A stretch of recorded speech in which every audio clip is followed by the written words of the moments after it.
Podcasts in general. And that's what I'm going to talk about. For those of you who do not know who I am, my name is PonyToast. I am the host of True Equestria Radio, which is on Saturday nights on Ponyville Live. How many of you have heard of Ponyville Live, by show of hands? How many of you are, like, listeners of Ponyville Live? A lot of you. If you're not, you should be. We're talking lots and lots of programming, tons of music, and all kinds of stuff. That's my plug for Ponyville Live. You're welcome, Silver. Today, I'm going to be talking to you about pony podcasts. I've got all kinds of stuff to talk to you about today about pony podcasts. I've got myself a PowerPoint presentation because this is the 90s. And that's why I'm going to be talking to you about today. Your first question, I'm sure, is, for those of you who do not know what this is, if you don't know what a podcast is, the biggest question is, why are you at a panel about podcasts? But maybe you're here to learn about them, which is, like, completely not... It was something I was going to say there, and I just completely lost my entire train of thought. What is a podcast? A podcast, for those of you who do not know, is a term that originated in 2004. It was a portmanteau of iPod and broadcast, which led to podcast. And for those of you who still have no idea what it is, the sum of human knowledge, also known as Wikipedia, says that a podcast is a medium consisting of an episodic series of audio, video... You know, just read it. A podcast is when you take something, you put audio... You do a show and you put it onto a digital medium for others to be able to hear later. There's all kinds of different podcasts. We're going to talk about different formats of podcasts and how they work. We're going to talk about advantages and disadvantages of live versus recorded podcasts. I'm going to take off my hat so you can see my face. And also because it's really, really hot. Scandalous. Scandalous. I'm not going to take off my shirt like I did at Whose Line Is It Any Pony. I'll do that at least. I'll keep my shirt on. So really, what is a podcast and how do you use it and how can you do things with it? A podcast, to me, a podcast is a medium of digital form. It is sound or it is visual or it is both, and you can do anything with it. And I'm going to show you how you, every person in this audience, can make a podcast. It is absolutely one of the most cost-effective ways to get a voice out there. If you do it right, it will cost you very, very little, and you can reach lots and lots of people. You can put your voice out there so that other people can go, I know that guy, and I listen to his stuff, which is what no one does for me. Well, that's good. I got for you here the things that you're going to need for a podcast. When you're doing podcasts and you're working about what you actually need for a podcast, I'll turn this around so I can actually hit this button without going around the corner here. What do you need for a podcast? One of the things I'm going to tell you about is what you need and how to use it. I have made a lot of mistakes in my podcasting career, and I'm going to teach you some of the things that I've learned, some of the mistakes that I've made, some of which I can't fix anymore, that you guys can hopefully avoid making in the first place. One of the biggest ones that you're going to need to have absolutely is a studio. This is my home studio at home. Please forgive my terrible room. On the right-hand side here, you can see I've got a studio. About half of my room is a studio. It's padding on the walls. I've got it set up with audio treatment. I've got my bed on the floor. God, that's sad. On the left-hand side, I've got my computer set up over there, and I can do all my editing and mixing over there. Do you need a lot of audio treatment in your studio? Maybe. Some people do. Some people do a lot of audio treatment. I know, for example, East West Audio Body Shop, for those of you who might listen into this particular video podcast, they talk a lot about home studio audio treatment. They talk about the different kinds you can have, the different designs you can have, the different advantages and disadvantages to having different materials used in your podcasting setup or in your recording setup. For me, I really just did a cheap approach here. I put quilts on the wall. I've got some audio treatment foam. My microphone, and I can't really reach over here, but my microphone, there's a little box here that's got a circular pop filter in front of it. The microphone setup is surrounded by audio foam that I got there. It's little blocks of it. Because I'm trying to be mostly cost effective, because audio foam can be very expensive. Alternatives to audio foam that really work, couch cushions. If you see a couch that's out on the street or whatever, you pass by it, you know, somebody's got a free couch, don't take the whole couch. You can't fit that in the back of your car, but you can take the cushions and you can tear them apart. And then your roommates can yell at you for leaving little bits of foam everywhere. You also need a platform. This is my particular platform for my podcast. My platform is Blog Talk Radio. Now, remember earlier when I said that I made a lot of mistakes, some of which I can't fix? This is one of them. A lot of people ask me, hey, should I start a Blog Talk Radio show? And I go, no, you shouldn't.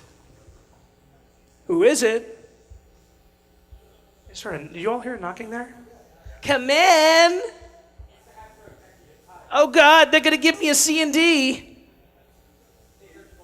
All right, anyway. I actually don't like the Blog Talk Radio platform. For one, it goes down far too often. For two, their customer service is terrible. And for three, it's expensive.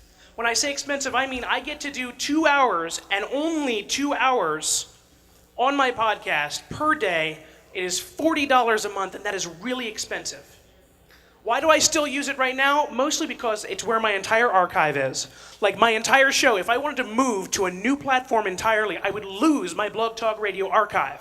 So I have to keep on doing it. Luckily, I've been doing my show long enough that my show is mostly supported by the people that listen to me. And we'll be getting into that, how to get listeners, how to get support from people. But as a starting out person, I do not suggest Blog Talk Radio. Dennis Daniel sits here. He's got Canterlot Radio, also on Blog Talk Radio. He can tell you exactly how expensive it is too. And yes, there's lots of perks that come with it. But to be completely honest though, Blog Talk Radio, it's a platform for podcasts if you have the means to be able to do podcasts and you have the money to be able to do that. I don't suggest it. There's a lot of other options. For example, SoundCloud. How many of you have heard of SoundCloud? How many of you have used SoundCloud, either listened to somebody's work?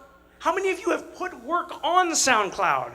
It is really easy to do. You can upload something right there. People can download it. They can listen to it.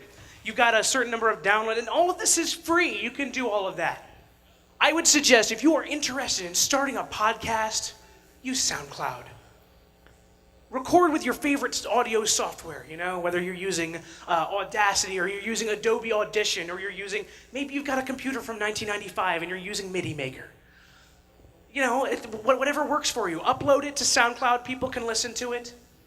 You've got to have a platform. If you don't have a platform, then you're really shirking yourself a lot of ways for people to listen to you. If you don't have a good platform, you're just recording things. When I was younger, I used to actually record stuff into MP3 format to play for people. I'm like, I'm gonna play this for people. And I never had the opportunity. It was like, hey, you should come into my room. I'm gonna play this thing for you. And they're like, no, we're busy, go away. Or they go, no, how did you get into my house? And it was really a pain. Platform is very important. You've gotta absolutely know where you're going to be putting your stuff to. iTunes is another example. iTunes, I don't really use it a lot. I know Michelle Krieber does, for example, for a lot of her music. Occasionally she puts stuff up on iTunes that are podcast-ish. If you really want to invest time and energy into it, you could make your own platform.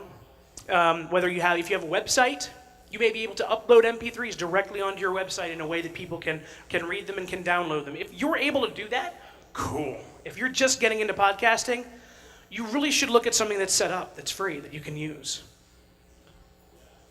What will you need? To sum it up, you need microphone. You don't need audio treatment, but you need a quiet place. You should not be recording a podcast in the middle of the bus stop. You should not be recording a podcast somewhere located near a jet engine. You should not be doing a podcast if your neighbors are really, really having like the absolute loudest sex you can imagine. You do not want to be having a podcast right then and there, unless you really want to get that in there, which, that's your thing, man. Train yards, it depends. If the trains are going by, it's loud. If they're being quiet, it's fine. If you've got some guy that's trying to get back into being a superhero that's lifting trains, that was an Incredibles reference, then you shouldn't do it then either. Yeah. How do you write a podcast? Okay, writing a podcast is super easy, right? All you gotta do is just you get some of your friends, and okay, we're gonna get a Skype call. Okay, John, all right. Do people use this with Skype? All right. John, man, we should talk about something man, let's talk about Frozen. Okay, we're gonna talk about Frozen. Yeah. That was a movie, man. It was really, you have to write for your podcasts. A lot of it, you think it's very improv. And in fact, a lot of podcasts are improvised for the majority of it, but you have to have an idea of where you're going. You have to know what you're doing. You have to have a theme. Everything has to go together and pull together. Some of you might have heard of this great April Fool's joke that happened earlier this year, where some guy decided to put together a website for a fake pony convention called TrotCon, right? That was going to go on in Detroit at a really low-rated Motel 6 on the outside of Detroit, and it was really hilarious. And in addition to such terrible things that this convention had for it, for example, it had a guest list that was actually just a list of racehorses, and I added Sadisto on there too. Tickets that were general admission for $700, and a policy that banned all alcohol that was under 40% alcohol by volume. The website itself had a terrible theme. It was ugly, it was purple and yellow, and was made with Wix. You guys know what Wix is? No. You know what Wix is? Wix is a free website platform that if you use it, you deserve to have a terrible website. So I made this terrible thing, and the thing that is bad with it, and the reason why I'm bringing this up is because this website has no overarching theme to it. It has some ponies on it, and it has people throwing up the horns, and it's got lasers. It looks cool, but there's no theme. You could not look at that, and unless you know what those ponies are, you have no idea what this is. The same is true of your podcast. Your podcast has to have a theme to it. You got to know where you're going to go, when you're going to be doing it, and how you're going to work it, how you're going to get from point A to point B. It is difficult, but you got to know how to do it. And the easiest way to do it is write an outline. And I've got an outline right now for what I'm talking to you about. To be completely honest, I don't have every word that I'm going to tell you on here. I've got like little tiny words that remind me of which direction I'm going in here so that I don't get completely thrown off by like a random tangent story, which I tend to have a lot of those. I should tell you about this time that no, I'm just kidding. Guests, you have a podcast now. You got it up on your SoundCloud. You got yourself a microphone that doesn't sound like you bought it at Best Buy for $5. It was $10, exactly. $10 mics are good. You got some speakers or you got some good headphones that you can listen back to yourself. You got some people to co-host with you, like that guy. That guy's a good co-host over there. That's my co-host for TER. That's Super Kami Guru back there. You've got all this stuff together, and now you want guests. So guests, aka how do you get M.A. Larson on your show? Getting guests on your show is really, really difficult if you don't approach it properly. A lot of people approach guests by going up to conventions and doing what I like to call spaghettiing all over them. You go up to your convention here. You go up to your convention guest. Stand up, Dennis Daniel. And you go, yeah, I know, because you're the one right here. And I go, hey, Dennis, yeah, I got this podcast, right? It's really fun, and it's about Frozen, man. It's about Frozen, and you should totally be on it, man. It's like, here, let me bring it up on my phone, and I'm going to show you what it looks like. I'll play you an episode of this. This is really bad. You can, no. You can sit down now. This is really bad because of a couple of big problems that you have dealing with guests. One of them, I mean, if you're trying to get someone that's a fandom guest on the show or a friend of yours that does good artwork, it might work to be like, hey, I got this show, you want to be on it? When you're dealing with getting VIP guests on your show, this is a really hard thing to do because these are people that make money doing what they do. So, people ask me all the time, how do you get guests on your show? I want to get guests on my show. And I tell them the same thing. I say, you've got to be direct. You've got to be professional. You have to ask nicely, and you have to know who to ask. A lot of the time, you can't ask people directly. That's why they have agents. A lot of the people that you know that are in the pony fandom, that are VIPs, all have agents, and they have really great agents, high agents. And you have to go through them because they have to be able to schedule properly. They have to figure out whether there's a booking rate. Dealing with them is also a little bit of an audition. You've got to have stuff done before you do other stuff. My first interview was on Celestia Radio a couple of years ago when I interviewed the Beetle-bronies. The only way I was able to interview the Beetle-bronies was that the guy who was supposed to interview the Beetle-bronies got really drunk that night, and I got a call from Karai, who was head of Celestia Radio at the time. He goes, "Toast, you need to interview the Beetle-bronies." And I said, "What? When? How do I do that?" 15 minutes from now. So I got on Skype, I did it. It was terrible. It was probably the worst interview that I've ever run because I didn't have a chance to prepare. I didn't have an outline. I had no idea. I mean, I knew their music, and I was able to ask generic questions. It was a terrible interview. But it was a start. So I started doing this with fandom people. I would be like, "Hey, you do this cool thing. Would you be interested in being on my show?" And you have to treat people like the professionals they are. A lot of people here are very professional people. And I bring up the word professional because it sometimes gets misused. A lot of the time when people say you're professional, that means that you're stoic and you are very, God, what's the word I'm looking for? Handsome. You're very handsome. But you're very down to earth and you're not silly. You are the most least interesting man in the world. Professional.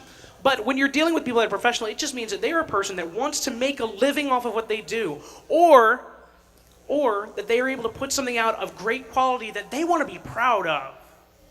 So when I think about professional work, and I talk about this to a lot of people because I do voice acting work, talk about professional work, if you are able to put out something that is a commensurate quality to the industry, I would consider you a professional. And these are the people that you're going to be talking to first. Your fandom guests. You're able to go up to people that are in vendor halls. If they're in a vendor hall, they're making money. That makes them a professional. So you're able to go up to them and be like, obviously wait till they don't have any customers. You don't want to be that guy. And be like, "Hey, I've got this radio show. Be very interested in having you on it. We could discuss your work. It'll be really great to have you. If you have a chance, give me a call." It's as simple as that. You do that, let them go. And if they don't say yes, don't hound them. You don't want to go back and be like, "Yo, guy, remember how I gave you that business card yesterday? I didn't get a call from you or anything. I just want to make sure we're cool. And you totally got space on my show whenever you want. It'll be great. Come on, man." You should, don't do that. Don't do that. Because it makes you look bad. It makes you first off, makes it seem like you don't have confidence in yourself. You're not giving them the opportunity to choose what they want to do. If somebody's bugging you about being on their show all the dang time, they're not going to do it. You have to be direct, honest, and you have to know when to stop. So now you've got a couple of fandom guests on here. You've got some crazy stuff. You've got, you know what, I'm going to try and get a VIP on here. I don't know who, but I'm going to try. All right. So we're going to start with somebody. Somebody pick a pony VIP. Anyone. Like on the show. On the show. Andrea Libman. Who else? Who else we got? Huh? Lee Tokar is a good one. Lee Tokar was my first VIP guest. No, second. My second VIP guest. Emmy Larson was my first. Lee Tokar is my second VIP guest. So you want to get the person on your show. You want to get Lee Tokar on your show. For those of you who don't know Lee Tokar, he's the sea serpent, and he does snips. Then you do this. This is what I do. This is called a primer. Sorry, I completely lost my train of thought there. This is called a primer. I send this to people when I want them to be on my show, whether they're VIP or whatever. Looks like this. It's got my logo. It's got information about when the show is. I got a big block of paragraph on the first page that gives them all of the inside jokes on our show so that they know when to laugh. Because my show has a lot of inside jokes, doesn't it, Super Kamiguru? Yeah. It's got a schedule, and I'm gonna go down here. I didn't realize how far away these screens are.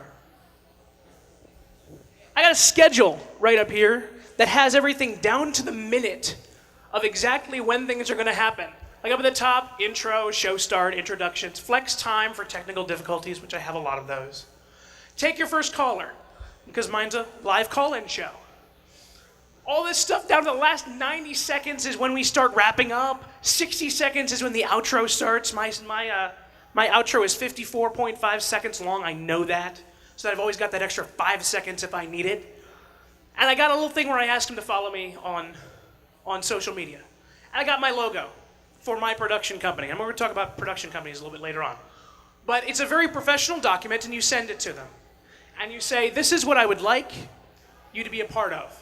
If they say yes, cool. If they say no, that's all right. I just recently sent one to a VIP, and I was like, hey, it'd be really great to have you on my show, and the response was, I'm sorry, their schedule doesn't permit it. Okay, that happens. But they will have a copy of this. They'll have access to it, and I have had at least one time where one of the guests on my show has changed their mind 2 months later. And they said, hey, do you still want to be on here? Because now it's a little bit more relevant. It'd be really cool to have on here for promotions. Why do your guests want to be on your show, though? Obviously, there's a reason why they're coming on your show. A lot of them, they do it because they want to please their fans, and this is great. A lot of them, they do it because they want to be able to promote themselves a little bit. Again, this is their business. It's very important to keep that in mind, that these are people that do this for a living. So, being able to offer them the opportunity to promote their things is a really, really good way to get guests. And I'm not just talking, VIP guests, pony guests, really anybody. You give them a reason to be on your show, they'll be on your show. It'll happen. That's pretty much guests from top to bottom, honestly, and I'm kind of giving away a lot of my guest secrets. But if you're very direct and you're clear and you're honest about it, they will know exactly how you want to interact with them, and they'd be more than glad to interact with you, if their situation permits. Double checking my time. Ooh, I'm doing good on time. That's good. Promotion. Okay, so let's see here. You got yourself a podcast. You got yourself a cool microphone. You got a studio. You got yourself some guests. Next week, you're going to have Emmy Larson on your show. Oh my God, it's going to be super cool. How do you tell people about it? Promoting your show is a very, very important thing. I work in marketing for a living. This is what I do. So you have to be in touch with how people market with each other all the time. The place where I work, they hire me to run all of their social media because it is so time intensive to do. It is a 40-hour-a-week job. You have to be prepared to put in some decent work into this. If you don't do it, you're not going to be getting the most out of it. You need to have a Twitter. This is mine, which is @PonyToast. Some of you have Twitter on your phones. I will be perfectly fine with you looking down from the stage and looking me up on Twitter and following me.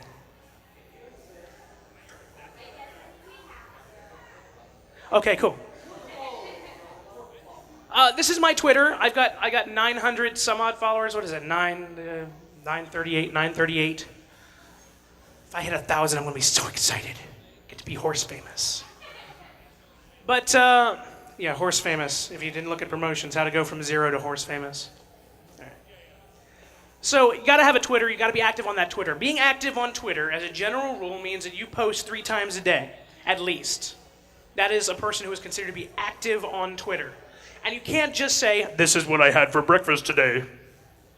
#eggs and bacon. You can't go, man, I just took a big dump. #squishy. Ew, that's gross, Thomas, you're disgusting. But you can't do that. You gotta actually have content. You gotta be like, hey guys, I did this thing. Here's a picture of it. And I'm not talking about poop. I'm talking about, like, you got to do something. God, how do I phrase this? That doesn't sound like I'm talking about poop. You've got to create. No.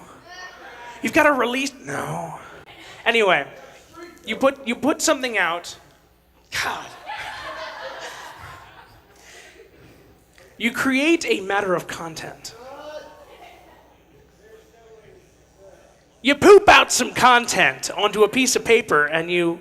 Wow, this is just terrible. This panel is going downhill so fast.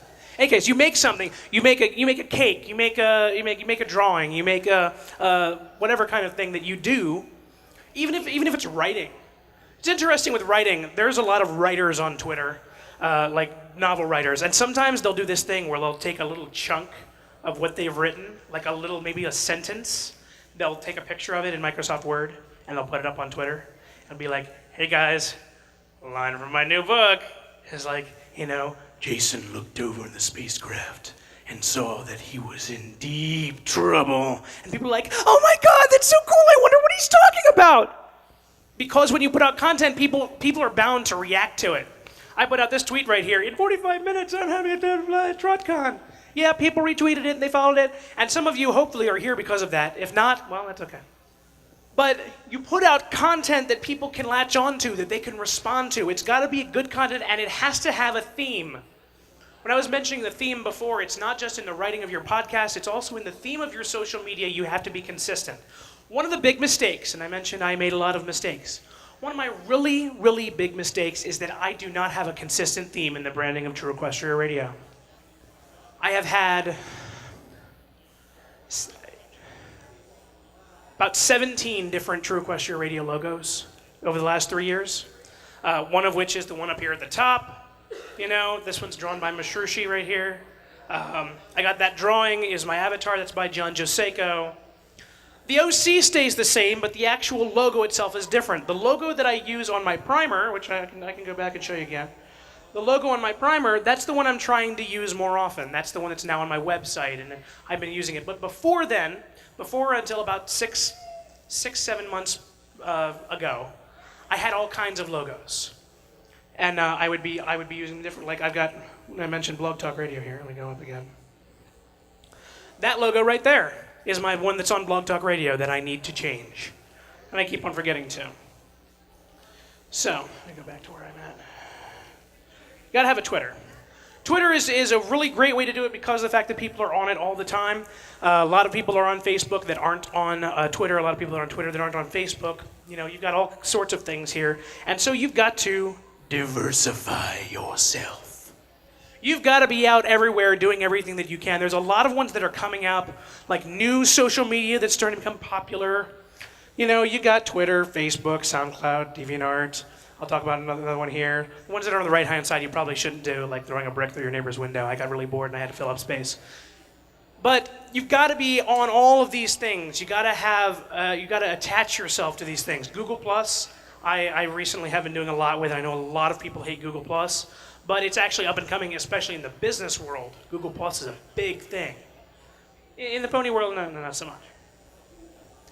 But it has benefits. Knowing basic SEO, that's search engine optimization, is a really, really good way for you to have your website appear near the top of the listings for certain things. If you Google True Equestria Radio, for example, the top thing is True Equestria Radio. If the name of your podcast is not the number one thing after a month and a half, you might want to look at the name of your podcast and why. Some people, they name their podcasts or their things, they name them very generic names. And the problem with having a very generic named thing is that the stuff that's generic has been there a lot longer and will appear first. This is the reason why you don't name your computer company Computer World.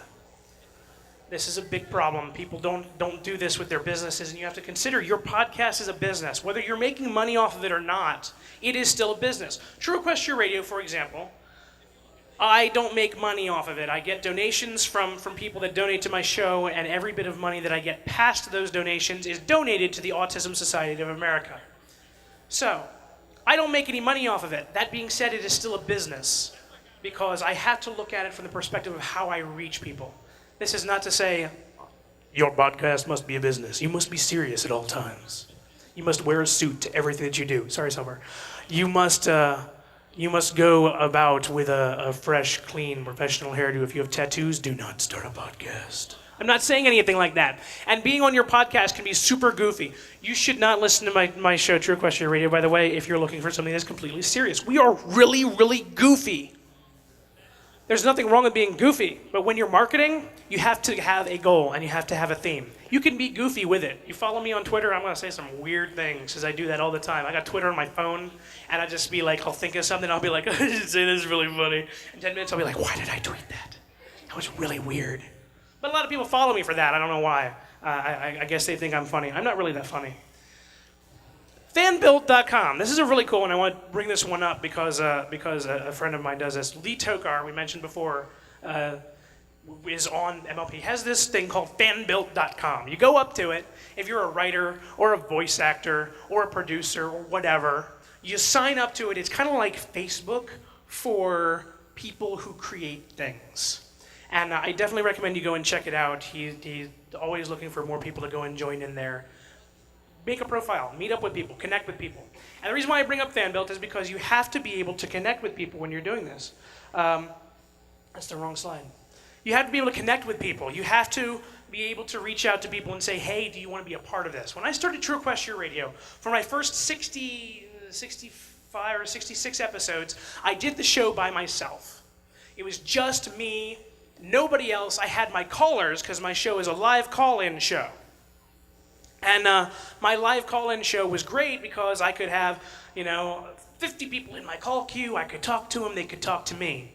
The problem is, there's a thing called dead air. Dead air is when you're in the middle of trying to figure out what you're going to say, and you're going, So, yeah. On that subject, dead air is defined to be any time that you're not talking for 3 seconds or more. That is the official definition from, which radio? I can't remember which station it was. I was talking to somebody about it earlier today. 3 seconds or more is dead air. So you got to have somebody that can jump in there. You got to get this skill of being able to talk and talk and talk and talk and talk without stopping. You can hone this skill. It's not something you're going to start off with, and if you do start off with it, you have a big leg up in the podcasting world. You've got to be able to talk and talk and talk. You have to be able to stop. You got to be able to get up on this stage with nothing but like an outline right here and just keep on going. And if you can't think of what you're about to say, just come up with something else. And when you run out of things to say, you just say something random. Potato bologna sandwich. It's a skill to be able to just continue talking and talking. You've got to know how to do that because you want to reduce dead air, but sometimes you can't do it on your own. Sometimes you've got to get co-hosts. I've got one of mine over there. I've right now got, 3 co-hosts right now that are on regularly. Super Kami Guru, Ron, and Remington Hernandez are all on my show. And we're all goofy. So if I'm doing something like running social media or something, which I have to do at the same time, they're able to fill in with stuff. If I really have to use the bathroom, which I do, like clockwork halfway through the show, and it was to the point where halfway through the show, I would just leave and have someone else start talking for a while. Okay, tell me about that. And then they would talk and not realize I was sitting there. I wasn't sitting there the whole time, and then I would come back to them going, Toast, are you there? And I'm like, yeah, I've been listening this whole time. So eventually I started putting this thing called the Super Kami Guru Corner, where he started talking about things for 4 or 5 minutes until I kicked him off the air. Then when I got him on as a co-host, it became a regular thing. He was able to come on all the time. Hey folks, how you going? How's it going? I love your costumes. So having co-hosts is good. You got to be able to connect with people and have people that have good chemistry with you and your show. If you have somebody that is there that contradicts everything that you say, it is generally a really bad idea to have them as a co-host. If you've got somebody on here that is really, really depressing, you really don't want to have them on your show if you've got a really funny show. It's like, man, this Pinkie Pie episode was so great. It was absolutely fantastic. I loved the part where this thing happened and then there was cheese sandwich and it was a song. Yeah, I've seen better episodes, man. Okay, so tell me did you like anything about the episode? Yeah, I liked the end credits. Actual lines from my show, These are people that call into my show, not my co-hosts. But those are the kinds of people you don't want as co-hosts. You don't want somebody that comes up and tells you that you're wrong, unless it's a shtick, which I have that. But you've got to be very, very careful with it. You have to know that people are entertained. If you don't have entertained people, then what do you have? You have an empty room. If people aren't entertained, they change the channel. They go and do something else. They start looking up, pictures of cats. The internet, I don't know if you know this, is actually 57.5% cats. The remainder of it I can't talk about because of the people that just walked into this auditorium. Don't give up, and I bring this up all the time. Louis C.K. said it takes hard work, so if you're going to give up, there's no point in trying. And he said that with this really angry look on his face. And he says, I know that that's supposed to be a joke, but I got to be completely honest. It's tough, ugly work. It's ugly work getting to where I am and doing what I do. It took Louis C.K. decades to get where he was. He dealt with really, really tough spots and hard crowds, and is really hard to get there. My show used to have an average of 30 listeners. I would sometimes have nights where I would have 3 callers. Actually, one of the people that's one of my co-hosts is one of my co-hosts because he would make me feel better by calling in with 9 different numbers so that I thought there were more people in my call queue. I know, isn't it cute? I love you, Ernest. But you've got to be prepared for that. You've got to be prepared that when you make this stuff, you've got your equipment, you've got your website, you've got a fandom guest ready to go, you've got everything. You've got a Twitter, you've got a Facebook, you've got a MySpace that you're never going to use, and you are just ready to go, and you don't have any listeners. Well, what am I doing wrong, you say to yourself? Why don't people like me? I've got good content. I wrote really, really well. I researched some great jokes on the internet because that's where you get all your jokes from. What am I doing wrong? The answer is that you're not doing anything wrong. It's just that you're starting out.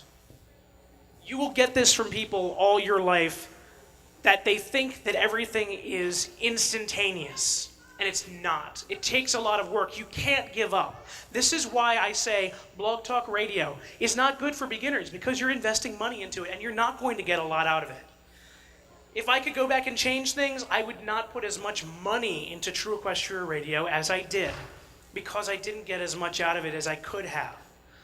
So you have to look at it as a strategy. How am I going to be able to keep going? How am I going to be able to, when I sit down to do this show, have the motivation to do it? I'm going to tell you, I've had ideas for shows, radio shows, that I did them for 4 or 5 episodes, and I lost the motivation. It happens. Did you know? Did anybody know the name of the guy that owns Virgin America? God, what is his name? Branson. Branson is a billionaire, owns Virgin America, has a supermodel wife. He owns like 1,600 different sub-companies and has more money like that he gets on a daily basis than I will ever have in my entire life. He has so many failed businesses too. He has had startups that have collapsed, and he has had to just keep on going. So this is why I say, when I say don't give up, I mean really don't give up. People will stick by your perseverance. The easiest way that you get people that get onto your show and listen is they have an archive to go through. The thing that makes a podcast is that people can listen to it anytime. If it comes up later on, they can listen to it because it's a recording. And that's what makes a podcast so special, is you will have an archive of every show that you've done. Some of them will be better than others. You will have particular shows that you will link to other people, and particular shows that go, no man, you really shouldn't watch that one. It's really, really dumb. You gotta have a good format for that. And I wanted to talk about format, but I probably just completely forgot to put a slide in here. You know what I did? I forgot to put a slide in here on format. I want to talk about format because there's different kinds. You've got different advantages to live versus recorded. Let me see if I got time to be able to talk about format before I do a Q&A. I do. I'm fantastic. All right.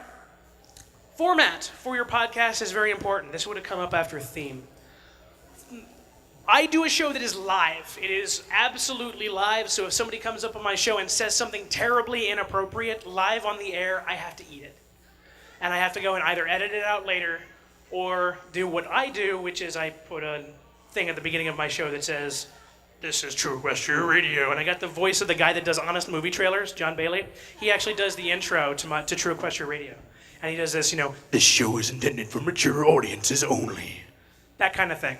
Because I know that there are people that call into my show and yell the most terrible, terrible things just because they're on the air. And it's really funny.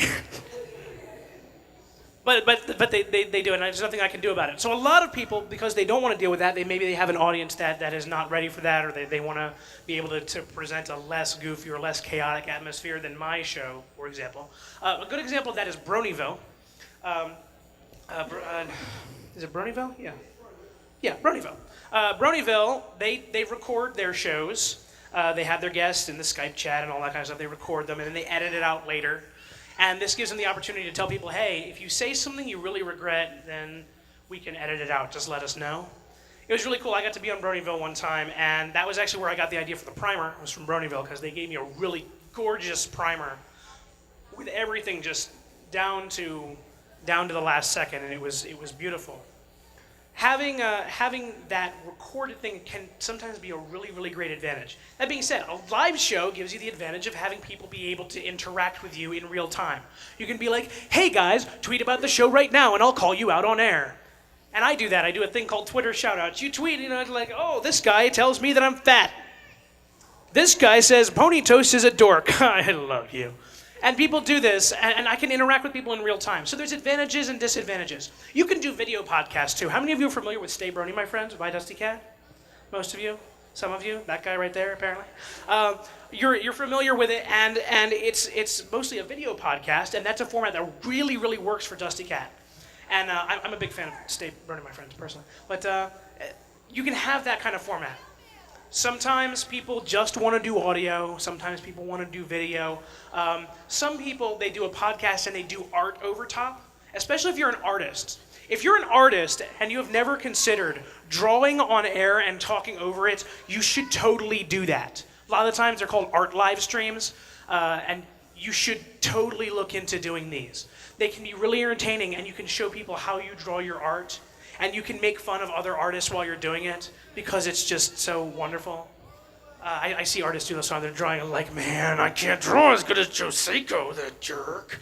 Because they get frustrated at their art and it's just absolutely fantastic to watch. You can do this. Your format is important and you have to stick with it. I have seen a podcast once go from audio to video. They started out as audio and then they started doing video for it and they hated it. And the reason why they hated it was because the transition from one to the other made them lose a sense of identity for their show. So if you do one, you should stick with it. It's not to say that you can't change, but it might be hard to change. You've got to be aware of the limitations of your format and be able to embrace them. I know that the biggest disadvantage of doing just audio on my show is that I will not be able to hold up pictures of things while I talk about it. And people will not be able to see my funny facial expressions. The advantage of it is that I can do my show naked and no one cares. And that is more imagery than you all ever needed to know. I wanted to have some time for a quick Q&A here. I don't know if any of you actually have questions about podcasts or are interested in starting one. I would be more than glad to answer your questions. I don't know if there is more than one wireless mic, is there? If there is, that would be awesome. If not, then I'll pick up one of the... Oh, there's no wired mics here either. Then I'll yell really loudly. I think she's testing a wire. Aha! Look at that. So, does somebody want to pass around microphone? Oh, Dennis Daniel, you want to do this? Go ahead, man. Grab a mic. And I'll be more than glad to answer your questions about my show, about the stuff. What does this say here? AKA tell PonyToast how awesome, amazing, egotistical, or fat he is. PonyToast? Yes. You are awesome.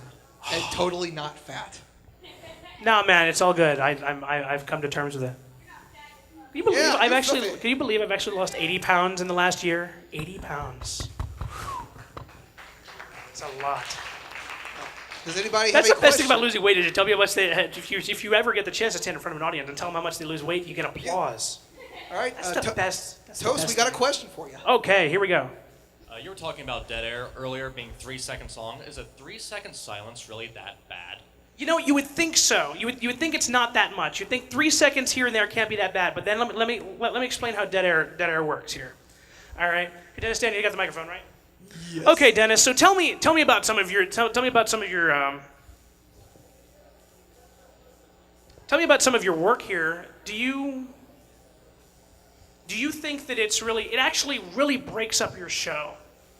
Believe it or not, that 3 seconds of air, that adds up. Sometimes it'll be a noise, it'll be a little bit in there, but if you lose track of what you're saying, people notice, and they start losing attention. Keeping people's attention on your show is probably the most important thing to keeping a listener base. If somebody tunes into your show, they're wanting to listen for 2 hours. If you go up on tangents about potato bologna sandwiches, then you've got to keep it entertaining. And you got to know what you're talking about. You better have had one of them potato bologna sandwiches, and you better know exactly how delicious they are. They're not. But you have to be able to do that. That 3 seconds of time, it really adds up. Depending on your show, you might be able to get away with more time than that. And I don't want you to think for a moment that you should sit there and talk really, really fast and keep on going on this thing. We're going to talk about this subject. We have to know it. You shouldn't talk fast, but you should talk consistently, and you should have an idea of what you're going to say after you say whatever you're about to say. Have your follow-up questions and keep on going. You can practice this. And one of the best ways to practice this is to read the newspaper and read an article out loud, and then keep on talking about the subject without reading the newspaper. Pick up your thing, there was this thing, and then there's weather today, and it's going to be thunderstormy. I really hope that I can bring my umbrella today. I got a new raincoat yesterday. Being able to continue on a subject and not have space in there is really, really important to keeping people's attention. 3 seconds might not seem like a long time, but if you're listening in as a listener, they'll notice that space. PonyToast, not to go off on a tangent on your dead air, what about with bodily functions like coughing, sneezing, burping? You don't want that to show on the air because You don't, and that's why I have a thing called a kill button. Kill button, the easiest way to do it is you when you're recording, if you're doing recorded versions, you don't worry about it because you can edit it out later. If you're doing live, then some microphones have a kill button where you can hit it, and as long as you're hitting it, your microphone's dead. The one I used to have was a headset mic, and it had a little kill button that I would click. Worst case scenario, and people won't care too much. Put a hand, make sure people can hear it. And people won't care. got some peto for that toast. If it's really a problem, make fun of it. Oh man, I totally have a cold right now. I really shouldn't have eaten all of those crackers. I really shouldn't chew on glass. Do a thing. Yeah. Well, we have another question from an audience member. Thank you. Asking a couple questions tech-wise, is there a certain file format that you prefer, like an Audacity file or a .mp3? And is there a certain brand and type of microphone you like to use, like a shotgun or a standing one, or just a headset? A lot of it's your personal preference. My personal is I prefer MP3 just because it's what a lot of people can play. A lot of devices can only play MP3s. Some people that listen to podcasts, like while they're working, doing stuff, they can listen to MP3s easily that way. Some people are really big pushers of OGG, and they get players that can play OGG just because of the fact that it is a better audio quality. As far as microphones go, I currently use a Blue Snowball. And I'm working on getting an AKG Perception 220. I prefer using a cardioid condenser mic because it's got a very nice clarity. Having a condenser microphone. For those of you who don't know, there's three basic kinds of microphones. You got a dynamic microphone, a condenser microphone, and a ribbon microphone. Ribbon microphones are really expensive and they have fantastic clarity. Dynamic microphones cut out a lot of bass and they're really cheap. Those $5 microphones from Best Buy are usually dynamic ones. Condenser microphones are kind of in the middle. It's my favorite. It has a decent clarity. It has to have power to it. Most of the time they're USB or they have a separate power cord. They have to have live power to them, unlike other kinds of microphones. My personal, a cardioid condenser, the advantage of a cardioid is it doesn't get as much sound behind the microphone. So if you were having that coughing fit you were mentioning earlier, another thing you can do, if you have the agility and the ability, move behind the microphone, put your hand up, and people will not be able to hear it. Also, the Yeti has a built-in mute button. Which Yes, you can press. the Blue Yeti has a built-in mute button exactly for that. I'll grab some folks from over there. After this one, grab that one over there. I have a question related to your dead air stuff. What do you do about guests who are active studiers or use word fill like or like, or have a problem with studying? Aha. The problem of the vocalized pauses. Vocalized pauses are when you're talking and you go, so he did this thing. If it's a guest, let him do it. Look at that. If it's a guest, let him do it.